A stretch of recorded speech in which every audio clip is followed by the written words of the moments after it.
Hello everyone, আসসালামু আলাইকুম। আশা করি আপনারা সবাই ভালো আছেন আর আপনাদের দোয়া ভালোবাসায় আমিও ভালো আছি। তো এই মুহূর্তে পীরগঞ্জ রেল স্টেশন, মানে পীরগঞ্জ রেল স্টেশন, এখানে ট্রেন আসতেছে, যার কারণে জ্যাম অনেক। তো এখন বসে আছি, যে আমি দেখতেছি যে জ্যাম আসলে ট্রেন আসছে কিনা। তো অনেকক্ষণ ধরে বসে আছি, প্রায় 10 মিনিট। তো দেখতে পাচ্ছেন গাইস, একটু আস্তে আস্তে জ্যাম গাড়ি চলতেছে, এখন দেখতে পারতেছেন। তো অনেকক্ষণ ধরে বসে আছি এখানে, ট্রেন আসার কারণে নামাই দিছিল, যার কারণে অনেক বসে আছি। তো এখন আস্তে আস্তে যাচ্ছি।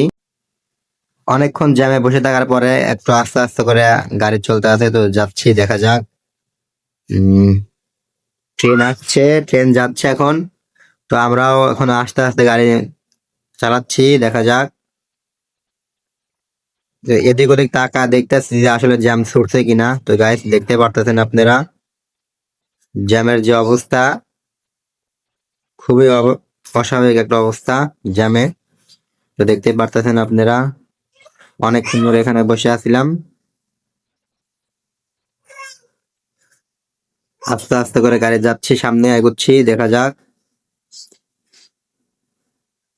তো গাইস, দেখতে পারতেছেন আস্তে আস্তে করে এগোচ্ছি। এই যে এই যে এখানে ট্রেনের লাইন, এই যে লাইন দেখতে পারতেছেন আপনারা, ট্রেন চলে গেছে গাইস। এই যে ট্রেন চলে গেছে, এখন রাস্তা ক্লিয়ার। তো আমরাও এখন এগোচ্ছি সামনে। তো গাইস, দেখতে পারতেছেন অনেকক্ষণ ধরে জ্যামে বসেছিলাম, যাক বাঁচা গেল, ট্রেন চলে গেছে। আর ট্রেনের জ্যাম অনেকক্ষণ ধরে বসে থাকা লাগে ট্রেনের জ্যামে। তো গাইস, আপনারা দেখতে পারলেন যে আসলে ট্রেন আসলে কতটুকু জ্যামে পড়ে থাকতে হয়। আপনারা একমাত্র যারা জ্যামে পড়ছেন তারাই জানেন।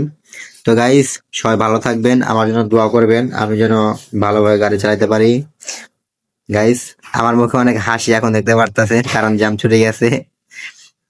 তো গাইস, আপনারা সবাই ভালো থাকবেন, আমার জন্য দোয়া করবেন। আল্লাহ হাফেজ, টাটা, বাই বাই। ভালো থাকবেন সবাই, সবার সুস্থ কামনা করি। আল্লাহ হাফেজ।